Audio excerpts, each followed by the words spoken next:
Hi, how are you my people? Thank you for tuning into today's video. Leo tunataka tu kuongelelea kuhusu this controversial name, Andrew Kibe. Hi watu wangu, this is Andrew Kibe's early life. Namuona hapo kama a young lad. Of course he attended Nairobi Milimani schools. Hapa amekuwa kijana in his teenage life. Of course hapa amekuwa boys mkubwa kiasi. And as a man he even attempted to become the MP for Lang'ata. You know, of course anafanya campaign zake hapo kiasi. Namuona hapo kwa Murenga hapo ameweka poster zake hapo. He then went on even to become a radio presenter, NRG. And then he became a man of God. Of course he got into some relationship. He had a wife at some point, and we believe he has a son that he haven't seen for a very long time before he then flew to America, where he currently is right now. Let's hear about what this video is all about regarding Andrew Kibe. There's a few things that people do not know about Andrew Kibe. Andrew Kibe, I think, amekuwa one of the most hated guys on social media platform ukiongea Kenya kwa sababu of course of what he does. But leo tu ningependa tu tuangalie the bright side of Andrew Kibe. The first thing ningependa tu tuangalie, but maybe before tuendelee, please allow me to kindly request you to subscribe to our channel if you haven't. Tafadhali please tia comment yako hapo ukiendelea kusikiza hii video, but also please like this video. Asante for that in advance. Now let's go to number one. Number one, Andrew Kibe is a business person. Najua watu wengi sana wanafikiria Andrew Kibe ako kwa social media platforms just for nothing, but Andrew Kibe ako huko to make money. He's there for business. He is not joking. He is ready to do business, and the way he does business is very controversial. He knows his ways, akona strategy, and he executes his strategy very well. Andrew Kibe as a business person knows his strength. Na anajua strength yake iko hapa mdomo, and putting controversial things on social media platforms. He's blessed. He's got a Facebook page that is doing very well. He's got a YouTube channel that is doing extremely well. He's also got a TikTok, account that is also doing very well. So the guy is loaded, and he knows to use those social media platforms very well. So how does he execute his business? Andrew Kibe, like I said, is a business person. The second thing that you need to understand about Andrew Kibe is that he will never feature anybody on his social media platform that is not going to add value to his business, or rather to his social media portfolio. Andrew Kibe hawezi kuja kukuficha wewe kama wewe you are nobody. Just tell me one person that Andrew Kibe has come there and featured. He's spoken about them. He's, amefanya analysis ya huyo mtu. Ameongea kuhusu huyo mtu. If that person is a nobody, Andrew Kibe would not waste his time to come and talk about a nobody. Somebody that hasn't got something that they can help his business empire with. Look at them. Lately, very lately, wamekuwa ni yeye and Suga Shambi from the US. Amekuwa akiongelea kuhusu Samido. Samido is a big name, both in the US diaspora and of course a brand in Kenya. So of course soon as akiguza Samido, anajua people will talk. But that is how he does. Anajua wakati mnaongea, views are coming in. His status continues to grow. People continue to follow his Facebook page, his YouTube, his TikTok, and that is how he makes his living. So besides Samido, angalia ni watu wengine gani ameongelelea. Haongelelei just anybody. Anaanza kuongelelea Mulamoa, anaongelelea Mungai Eve. It doesn't matter as long as anaona wewe you are making a name for yourself, na anajua mko sawa, hata ongelelea mtu ambaye ako na 20 subscribers, 200 subscribers. Facebook uko na 500 people that are following you on Facebook. No. He's going to talk about Kibe Jesus and our Jesus family. Why? Because they have a huge following on YouTube. They have a huge following on Facebook, on TikTok. They have millions of followers on TikTok. So you see, his main aim ni kuhakikisha kwamba wale watu wanaficha katika his social media platform are people who have got a name for themselves, who are business mogul, who are people of reputation, so that akiguza hizo majina wa Kenya wanakuja kujua, okay, what is Andrew Kibe saying. Of course there are a lot of things that Andrew Kibe pia anasema ambazo zinakasirisha families, zinakasirisha marriages, zinakasirisha relationships, zinakasirisha biashara, but also there are some things that Andrew Kibe does say that are actually true about those things are happening in those people's life. Hata kama hakuna ukweli yote Andrew Kibe ameongezea chumvi for his business purposes, there is some sort of truth about what he was saying. So that is the truth. So Andrew Kibe is a business person. Andrew Kibe knows how to execute his business very well on his social media platforms. Andrew Kibe will never talk about a nobody. Andrew Kibe will always talk about somebody who's got something going, who's got a name for themselves. Andrew Kibe will talk about an empire. Another thing that I want people to know about Andrew Kibe is not bothered about how much insult you're going to throw to him. Andrew Kibe actually anaziita. Andrew Kibe anaita hizo. When you become rude to Andrew Kibe, when you are using nasty words, when you are using very rude words, very derogatory words, hard words, zingine wengine wanamtusi kwa Kikuyu, wengine kwa Kiswahili, but wakati hizi words, big words, matusi kubwa zinakuja kwa Andrew Kibe receives them, and Andrew Kibe knows how to turn them around. I do not believe these guys allow these words to hurt him. I think he has a mechanism, he has a way of just using whatever you are using and fuel your anger. And guess what? As he fuels your anger, unamuongelesha kwa sababu amekukera kwa social media platform, amekuongelelea, ameongea kuhusu his Lambistic, sitaki hata kutaja hizo majina, na wewe ukakasirika, kama vile Waswahili walisema hasira za mkisi tijara ya mvuvi. I don't know if most of us are Swahili, lakini mimi ni Mswahili, so mimi najua hasira za mkisi tijara ya mvuvi.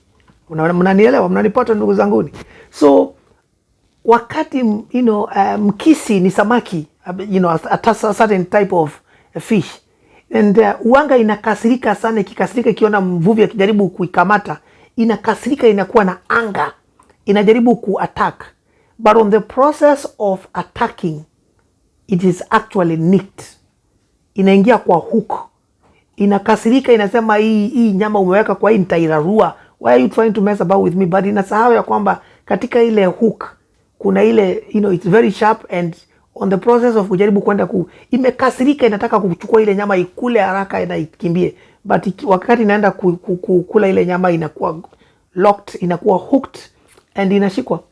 So hasira za mkisi inakuwa ni tijara ama ni bahati, it's the joy of the fisherman, kwa sababu sasa ameweza kushika ile samaki, kuinasa, and sasa amepata posho, amepata what he was looking for. So samaki badala kama samaki ingekuwa smart, play smart, iseme najua kuna hook, so sitakula hiyo nyama, mvuvi hangeweza kuinasa, hangeweza kuishika. So what people actually do, Andrew Kibe akikuja waongelele, wanarudi kwa social media wamekasirika, wanafoka, wanamkemea, wanamtusi. Andrew Kibe anaona, he is very quick, anachukua straight away. Ukishamuongelesha hivyo, akishaona post yako, of course sasa imeaccumulate 20,000 views, anajua sasa watu wengi, sasa watu 20,000-30,000 wameshaiona. Okay, ana reply. So akireply anasema huyu jamaa amesema hivi na hivi na hivi na hivi. Guess what? Watu na wao wanakuanga wameongojea. We know Andrew Kibe is not going to keep quiet. Ataongea kuhusu what has been said of him. So Andrew Kibe wakati anakuja ku reply, people are already waiting. And then if you look at those replies, they are hitting 60,000 views and all that. And ni nani anafurahia hapa? Ule mtu anafurahia ni Andrew Kibe. So he's a master planner, he's a strategist, he's a business person. He knows what he's doing. Wakati wewe unakasirika, inakuwa ile kukasirika yako inamsaidia kujenga platform yake. Inamsaidia kupata views, inamsaidia kupata subscriber, because guess what? Kuna out of say 100,000 people that have watched his video ambaye amekutusi ama amekufokea ama amekukera, maybe there is 20,000 people ambaye hawako wamemsubscribe. Na sasa vile wameona, kwa sababu wameona ameficha wewe na huyo mtu ameongelelewa na Andrew Kibe ni rafiki yako, ukaenda ukaona hiyo video, ukasikia familia wa Jesus inaongelelewa na mimi ni die hard fan wa familia wa Jesus ama Mulamoa, whatever it is. I'm using those names as for example, by the way. Unaenda una watch. Ukienda una watch, even maybe without you knowing, ama unasema huyu jamaa naona ameongea vizuri, wacha ni mfollow. So Andrew Kibe anapata 20,000 subscribers just like that. Kwa Facebook anapata followers just like that. Kwa TikTok subscribers. So Andrew Kibe wakati mnamtusi, I believe he does not hold ama hachukui hayo matusi kwa njia yoyote. Anafurahi. He enjoys when you guys are rude to him. Because this guy vile nimemuanalyze nikamuona, he's a person that does not care nothing. Anaweza kutoa anything. Let me say this other point. This other point is Andrew Kibe will bring anything from his mouth. There is nothing that Andrew Kibe is not going to bring from his mouth. So whether ni mzuri ama ni ya kukera ama ni ya kukasirisha. But again, like I said, whenever he's bringing anything that is derogatory, that is controversial, that is hurting from his mouth towards you, it is targeted for gain to him, because anajua wewe hautanyamaza. So sijakuja kusema ama kuunleash a way of toanisha Andrew Kibe. That's not my point. But I just want to know, because watu wamekuwa kishangaa mbona huyu Andrew Kibe uanga ako hivi. But I think people need to understand holistically how Andrew Kibe is. Na ukimwangalia hata back in a day wakati alikuwa kwa NRG radio, he was just like that wakiwa na Kamene. Andrew Kibe never kept quiet. He's just like that. Pia ni mtu private kiasi. Of course lately kumekuwa na issues kule US, yako hivi na hivi na hivi, but I don't want to get into those things. But yes, so when you see Andrew Kibe talking about you, and you know, in most cases probably actually he is actually very harmless, lakini anataka tu kutengeneza something that is going to help his brand. So, and that is what bloggers, that is what content creators, that is what news reporters, that is what news people, that is what, you know, our watu ambaye wanatengeneza things, that's what they do. So we cannot go blame our brother Kibe for being controversial. I mean, in the times of Jesus Christ, he was controversial. He ate with the sinners. Na watu wakamuuliza, hey, na huyu kama angekuwa ni Yesu, na surely angekuwa anajua vile anafanya, surely he would have known that this is a sinner. He should not be coming together or eating in this person's house. But Yesu alikula na sinners, prostitute, alikuwa anakuja na waosha, you know, tax collectors that used to steal, they became saved. Yeah, that was Jesus Christ. Wale watu walikuwa na hang na wao, they were not saints. If you look at the Pharisees and the Sadducees, walikuwa hao ndio watu ambaye ni holier than thou. Wanajua mambo ya Mungu, but they were hypocrites. And Jesus, including his cousin John the Baptist, they called them hypocrites of high class. So that is why they wanted, and eventually they killed Jesus, you know. So, but the truth of the matter is, if you want to make a brand, you have to find a way that is different from everybody else. Kama saizi, if you want to bring a very nice story about how people love God, how people love each other, how families are beautiful, you will attract very few viewers. Sometimes me personally, it's by the grace of God I keep talking about safeguarding watoto, because people don't like to be told off that they are not taking care of their children, that they are not following rules that are set in place, that they are not doing what they are supposed to be doing as parents. So I attract very few views, even when I bring a very good topic like about bullying, how they should protect their children from suffering from bullies, what are the tips and all that. I mean, I do all these videos, but I attract very few videos. But guess what? When somebody comes atukane mtu mwingine, aseme huyu mtu ni this like this. I mean, Andrew Kibe knows how to really trigger anger. He knows how to, get anger out of somebody, how to, vile anagwaruza mtu, alafu mtu anashikwa na hiyo kitu, anakasirika naye, anaongea baadaye. The guy is a strategist. He's wonderful. He's got a voice, of course out there. He's got a name. He's got his own image. And I think he's doing very well. So wakati unaona, ako controversial na uko US na kina Sue Gashambi na kina Sabido, ni vile unasikianga watu wakisema kwa campaign, Raila, Kalonzo, Uhuru, Ruto, Mudavadi, they are all the same people. They are colleagues. Wakitoka kwa campaign, they go and they sit in the same hotels, they sit in the same offices, and they drink coffee together. They eat together. Lakini wakiwa kwa campaign, unasikia Martha Karua akisema, Raila ako hivi, Ruto ako hivi, Ruto anasema Mudavadi ako hivi, hivi na hivi. It's all that. But at the end of it, they still meet kwa parliament, wanahagiana, they embrace each other. Wakienda kwa floor, again wanaanza kuwa controversial, because that is what they are paid for. To be controversial, to check things. Senators are, vitu kama hizo. So that is what Andrew Kibe does. Kama hujajua why Andrew Kibe is usually very controversial, is because he is establishing Andrew Kibe, the brand, to the world.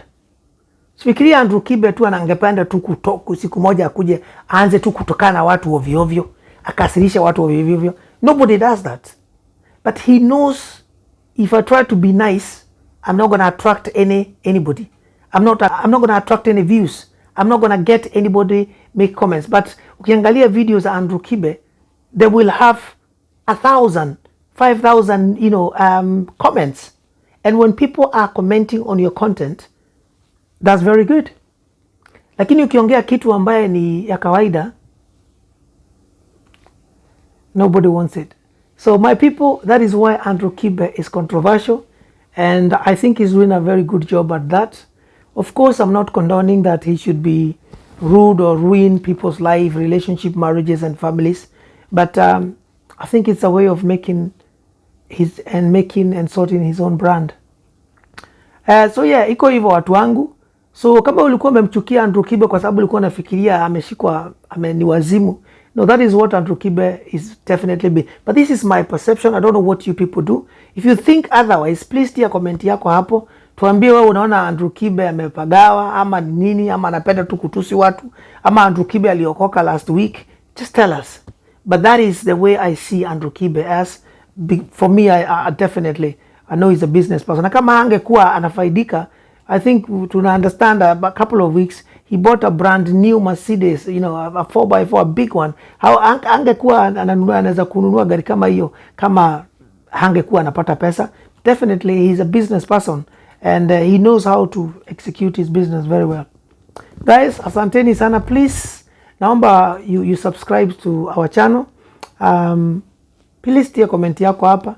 Also share this message. Let people know who Andrew Kibe is. Or at least, rather, my perception of who I think Andrew Kibe is. My brother Andrew Kibe, keep doing what you are doing good. But please be nice to people. Be humble. And I think you are doing well. But until then, guys, stay safe. And we'll meet on the next one.